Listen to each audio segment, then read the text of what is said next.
सर्वप्रथम सर्वांना जय शिवराय। मित्रांनो, अजूनही गरमीची लेवल ही पूर्णपणे शांत होत नाही, तरी स्थानिक वातावरणाचं जे काही प्रभाव आहे महाराष्ट्रावरती, तर 9 मे पासून ते 14 मे या लग्न तिथींना सुद्धा काय अडथळे आहेत ते आपण ह्या व्हिडिओच्या माध्यमातून पाहूयात।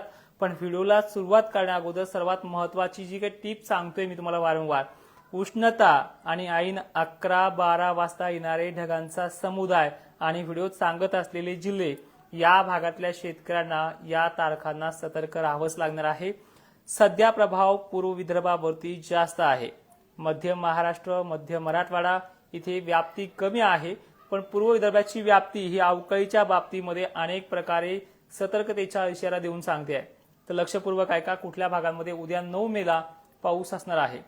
चंद्रपूरसह नागपूर, वर्ध्यामध्ये, गडचिरोली, भंडारामध्ये, त्याचबरोबर हिंगणघाट परिसरामध्ये, नागपूरमध्ये उद्या संध्याकाळपर्यंत दुपारपासून कोणत्याही क्षणी गरमीच्या लेवलमुळे पाण्याचं आगमन होणार आहे। स्थानिक वातावरणाचा पाऊस जर आपण पाहिला तर मराठवाड्यामध्ये जालना आणि बुलढाण्याच्या काही तुरळक भागांमध्ये, वाशिम, हिंगोली स्थानिक वातावरणाचा, याच्यामध्ये सर्वदूरची व्याप्ती नाही। 4-2 निगेटिव्ह कमेंट्स येतात, यामध्ये सर्वदूरची व्याप्ती बाबा सांगितलीच नाहीये। जर सगळ्याच गावाला घेतलं असतं ना तर पाणी मावलं नसतं महाराष्ट्रामध्ये। ठीक आहे, लक्षपूर्वक ऐकत चला। दक्षिण महाराष्ट्र, कोल्हापूर एरिया, रत्नागिरी पट्टा, त्याबरोबरच पुणे, सातारा, सांगली परिसर, याही भागांना उद्या पाणी आहे, पण व्याप्ती फक्त 15 ते 20% आहे। जिथे स्थानिक वातावरण 11 वाजता आणि 12 वाजता सतर्क होईल अशा गावखेड्यांनी सतर्क राहायचे। म्हणजे दोन फॉर्म्युले सांगितले, जिल्हा सांगितलाय आणि आता दिशा तर सांगितलीच नाही तुम्हाला, कारण की सरळ ज्या ठिकाणी 11-12 वाजता जास्त समुदाय येईल ढगांचा, 1-2 ढग 11-12 वाजता आले तर घाबरू नका, पण चांगले अचानकच येण्याचं प्रमाण असेल, आता जशी मला गरमी होती अशा प्रकारे गरमी होत असेल तर त्या ठिकाणी सतर्क राहण्याचा अंदाज तुम्हाला दिलेला आहे। आता एक्झॅक्टली 9 तारखेला जिल्हे कोणते ते पहिले पाहून घेऊया। पूर्व विदर्भातला चंद्रपूर, नागपूर, गडचिरोली, भंडारा, हिंगणघाट या भागाचा समावेश आहे। व्याप्ती चंद्रपूरची जास्त आहे। हिंगोली, परभणी, नांदेड या भागामध्ये स्थानिक वातावरणाचं आहे। त्याचबरोबर सातारा, सांगली, सोलापूर मोजक्या ठिकाणी, पुणे परिसरात मोजक्या ठिकाणी स्थानिक वातावरणाचं आहे। धुळ्यामध्ये स्थानिक वातावरणाचा इफेक्ट आहे। जालना वगैरे भागात मोजक्या ठिकाणी इफेक्ट राहील, कारण की ढगांची परिस्थिती उद्या बऱ्यापैकी पाहायला मिळते। तर अहिल्यानगर मोजक्या ठिकाणी ढगांचं आगमन चांगल्या पद्धतीने पाहायला मिळेल। दक्षिण भाग विशेष नाशिकच्या त्र्यंबकेश्वर साईडमध्ये, उत्तर भागामध्ये, पुण्याच्या सुद्धा श्रीगोंदा पट्ट्यामध्ये, अहिल्यानगरच्या दक्षिण जो भाग आहे त्या भागामध्ये, त्यानंतर सांगली स्थानिक वातावरणाचा इफेक्ट चांगला आहे। नागपूर कन्फर्म पाऊस आहेच। बुलढाण्यामध्ये मोजक्या ठिकाणी दक्षिण साईड जी काही देऊळगाव असेल वगैरे भागांना तुरळक ठिकाणी 9 मेचा पाऊस पाणी आहे। आता रविवार बघा, म्हणजे 10 तारीख ही देखील लग्नाची डेट मोठी आहे, तर याच्यामध्ये सतर्क राहायचं आहे। सोलापूर पासून लातूर पर्यंतचा पट्टा, बीड पट्ट्यामध्ये माजलगाव, वडवणी, सारोळा, कासार परिसर, त्याचबरोबर नांदेडचे उत्तरेकडील भाग, हिंगोली, वसमत, पुसद, डिग्रज, यवतमाळ परिसर सुद्धा। त्यानंतर परिस्थिती छत्रपती संभाजीनगरच्या पैठण, गंगापूर, अंबडमध्ये मोजक्या ठिकाणी आज जसं 1-2 ठिकाणी पाऊस पडला फटकारे तशा पद्धतीनं। त्यानंतर बीड जिल्हा, दक्षिण भाग, दक्षिण मराठवाडा, सांगली, सोलापूर परिसर या भागांचा समावेश आहे। खानदेश विदर्भाला व्याप्ती कमी आहे, पण स्थानिक लेवलला जर पाहिलं तर मालेगाव, नाशिकचा परिसर, धुळे, साक्री पट्टा या भागांचा समावेश इथे पाहायला मिळतोय। ही आहे 10 रविवारची।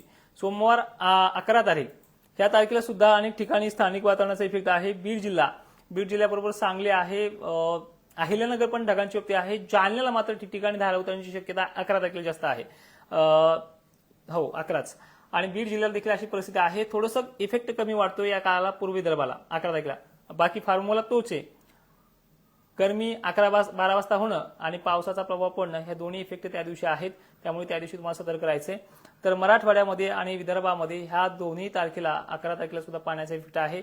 भाग व्याप्ती, भाग बदलत पद्धतीनं कुठं मोठं ढगं दिसतील आणि लगेच 4-5 वाजता वाढतील आणि संध्याकाळच्या वेळेला काही ठिकाणी जिरून पण जातील। पण असं आहे की हळद उत्पादक शेतकऱ्यांना आणि कांदा उत्पादक शेतकऱ्यांना हे जवळपास 5-7 दिवस झाकापाकीचं नियोजन, 2:30 वाजता आभाळ जास्त दिसायला लागलं की करून ठेवणं, 1-2 तासाचा वेळ झाकायला मिळतो व्यवस्थित पद्धतीने।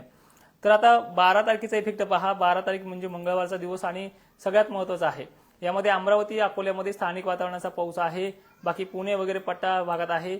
मराठवाड्यातला आणि विदर्भातला 12 तारखेचा इफेक्ट थोडा कमी वाटतोय, पण एक स्थानिक बेसला पाहिलं तर छत्रपती संभाजीनगर मोजक्या ठिकाणी, सोलापूर, सांगली या भागात अनेक ठिकाणी धारा उतरण्याचे चान्स आहेत।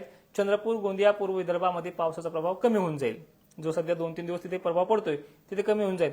पण पूर्व विदर्भ आणि पूर्व मराठवाड्यातला प्रभाव जर कमी झाला की तुम्हालाही समजतं की पश्चिम महाराष्ट्रात तो प्रभाव वाढू शकतो. मग त्यामुळे आपण कोल्हापूर, सांगली, सोलापूरचा, अहिल्यानगरचा, दक्षिण छत्रपती संभाजीनगरचा, बीडचा पण समावेश आहे आणि नांदेडच्या दिलगुर पट्ट्याचा समावेश 12 तारखेला आहे. ठीक आहे. आता सगळ्यात महत्वाची 13 तारीख, एक 14 तारीख घेऊयात. 13 तारखेला 12 तारखेनंतर 13 तारखेला आभाळ परभणी जिल्ह्यासह छत्रपती संभाजीनगर, कन्नड, सिल्लोड, भोकरदन, जाफराबाद, देऊळगाव राजा, मेहकर, अकोला, अमरावती, चिखली, त्याचबरोबर नाशिक क्षेत्रामध्ये, पुणे परिसरामध्ये, कोल्हापूर, सांगली, सोलापूरमध्ये, पंढरपूर एरियामध्ये सुद्धा वातावरण ह्या तारखेला वाढतं आहे. 13 तारीख म्हणजे 13 मेचा हा कंडिशन आहे. परभणी जिल्ह्यात देखील धारा उतरण्याचे चान्सेस आहे आणि सगळ्यात मोठं वातावरण म्हणजे बऱ्याच ठिकाणी धारा उतरण्याचं प्रमाण असणारी तारीख म्हणजे 7 नंतर ही जवळपास 13 तारीख राहू शकते. पण याच्यामध्ये पहिल्या वेळेस काय झालं, पूर्वी भागामध्ये जास्त झाला आणि आता तो ह्यावेळेस पश्चिम भागामध्ये आणि मध्य मराठवाड्यामध्ये जास्त होण्याचा अंदाज आहे.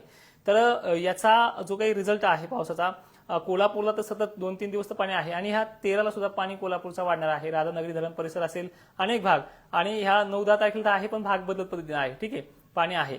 तर पूर्व विदर्भ आणि पूर्व मराठवाड्याला 13 तारीख पुन्हा इफेक्टिव्ह आहे. सरळ सरळ सांगायचं मला तर विदर्भ मराठवाड्यासह पश्चिम महाराष्ट्राला ह्या 13 तारखेला मोठी राहील. आणि तुम्हाला सांगतो 13 तारखेला जास्त पाऊस झाला की 14 तारखेच्या लग्नाला याचा धाक जो आहे तो अनेक भागातला कमी होत असतो. तो भाग म्हणजे खानदेश मधला. पण ह्या 14 तारखेला लातूर जिल्ह्यामध्ये, सोलापूरमध्ये आणि कोल्हापूरमध्ये जास्त प्रभाव असेल. सांगलीचा समावेश आहे, धाराशिवचा समावेश आहे, बीड जिल्ह्याचा समावेश आहे. नाशिक वाऱ्यामुळे थोडा कमी अधिक प्रमाणात असेल पण छत्रपती संभाजीनगर पासून दक्षिणेकडील भागांना इफेक्ट याचा राहू शकतो. सरळ सरळ परभणी, मराठवाडा, नांदेड, हिंगोली, सोलापूर वगैरे भागात समावेश 14 तारखेच्या लग्न तारखेपर्यंत असा इफेक्टिव्ह अंदाज आपण तुम्हाला मागे सुद्धा दिलेला आहे. त्यानंतर 15 तारखेला पण पाऊस आहे. आता तुम्ही म्हणा हा पाऊस आहे तरी किती दिवस, काही ठिकाणी पडतच नाही त्यांना तर आस आहे आणि काही ठिकाणी पडला त्यांना नकोय कारण की कांदा वगैरे. तर हे बघा, हे 22 मे पर्यंत चालणार आहे आणि 22 मे ही शेवटची तारीख नाही, तिथून पुढे तारखा वाढू शकतात. कारण की तुम्हाला मी मागेच म्हणलोय की बागायतदार शेतकऱ्यांना याच्यामध्ये दिलासा मिळू शकतो आभाळाने, शितोळ्याने, पण लगेच 1-2 दिवसात तो घेणार नाही कारण की 2-3 दिवसापासून सुरू झालाय. 22 तारखेपर्यंत अजून बरेचसे चान्सेस आहेत. त्यामध्ये अनेक ठिकाणी पाणी असा पडणार आहे काही ठिकाणी की पेरणीची सोय देखील लावून जाऊ शकतो. अनेक भागांमध्ये जवळपास महाराष्ट्रामध्ये 20-25 गावाची त्यांनी 7 तारखेला 20-25 म्हणण्यापेक्षा अजून काही गाव वाढलेले आहेत, त्यांची सोय लावलेली आहे आणि ठिकाणी नांगरटी वगैरे शाप करून ठेवल्यात. तर अशा अनेक इफेक्टिव्ह पाऊस याच्यामध्ये पडणार आहे. त्यामुळे हा अंदाज तुमच्यापर्यंत अशा पद्धतीने पोहोचायचा होता. उद्या दिवसभरामध्ये सांगतोय की स्थानिक वातावरणाचा इफेक्ट आहे जो तुम्हाला सुरुवातीला सांगितला त्या भागांमध्ये. तरी पुन्हा जाता तेवढं सांगून टाकतो. आणि 22 तारखेपर्यंत हा महाराष्ट्राला जो काही पाऊस आहे तो कायमस्वरूपी जवळपास 22-23 पर्यंत राहणार आहे. उद्या चंद्रपूर, 9 मेला सगळ्यांनी सतर्क राहायचंय. नांदेडमध्ये उत्तर भाग, हिंगोली, वसमत, हळदी वगैरे झाकून ठेवायच्यात. नाशिक क्षेत्रात देखील स्थानिक वातावरणाचा पाऊस आहे. ज्यांचा कांदा वगैरे असेल तर सतर्क राहा. पुणे परिसरात देखील स्थानिक वातावरणाचा इफेक्ट आहे. 4-5 वाजता सक्रिय होऊन जाईल. पुणे, अहिल्यानगर तुरळक ठिकाणी आहे पण पुण्याचा दक्षिण आणि पश्चिम भाग अनेक ठिकाणी आहे. सांगलीला उशिरा होईल पण पश्चिम भागामध्ये आहे. कोल्हापूर, रत्नागिरीचा उत्तर भाग आहे, कोकण किनारपट्टी आहे. सोलापूर, लातूर स्थानिक वातावरणाचा पाणी आहे. परभणीत मोजक्या ठिकाणी आहे. पाऊस सर्व दूर राहणार नाहीये पण असा स्थानिक वातावरणाचा इफेक्ट महाराष्ट्रामध्ये पावसाचा राहणार आहे. तर मित्रांनो, इथेच व्हिडिओमध्ये थांबतो. जय शिवराय, धन्यवाद.